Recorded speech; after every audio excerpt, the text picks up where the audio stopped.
All right, play three here.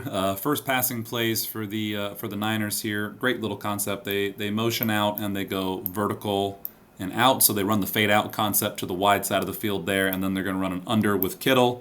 They're going to send use check on the out, and then they're going to run the little angle follow from McCaffrey. And if we just run through the play here, you see it's very well executed by Brock Purdy. And the part that's most interesting to me here is to see how clearly Brock Purdy goes through his progression, right? He's not just standing back there dancing. He's not hopping around. You see him make a very clear read. Because we're getting a too high look right now, he's not thinking about the vertical component of this. His read is very simple. It's out, the tight end on the drag, and then to the running back on the in, right? And what he's seeing right now on his rhythm throw is whether or not this guy is expanding to cover Ayuk, which he is, right? We know he's expanding to cover Ayuk. If this guy had stayed tight to the box and he had bailed, he would have looked to throw that quick out. That's why he's looking there first on his simple reach and gather, which is the equivalent of a punch drop, so that's his rhythm throw.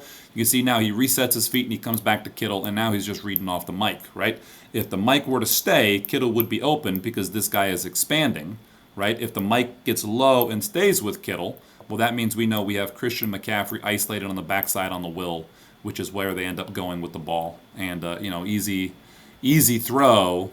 And this is where to me, Brock Purdy really excels as a quarterback. A lot of people watch this play, and I've done a separate video on just this play as well as a way to break down Brock Purdy. But a lot of people watch this play and think, well, look at Brock Purdy. He's a system quarterback. He's throwing the ball 5 yards to Christian McCaffrey. The impressive part about this play has nothing to do with the throw itself. There's not a quarterback in the NFL that can't make this throw. The impressive part about it is the consistency through which Brock Purdy can correctly and accurately go through his progressions, take in information, and then find the appropriate receiver. Right? I mean, that's the part that's impressive about what he does. It's about the processing and consistency more so than it is about necessarily the throws itself. Now, don't get me wrong. There's some fantastic throws, and we'll see them later on this film.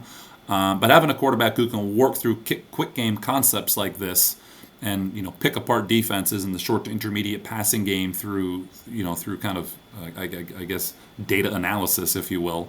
That's the part that's really impressive here, and that's the part that allows Brock Purdy to operate at such a high level, despite what people perceive as his underpowered qualities, which I don't actually agree with. I think he's actually pretty athletic, and you see him throw a lot of deep balls pretty hard, actually. I think he's got much better arm strength than people give him credit. That said, if you are of the belief that his physical tools don't match that of an NFL quarterback, you can't argue with the fact that his mental skills definitely match that of an NFL quarterback and allow him to process and play efficiently at a very high level.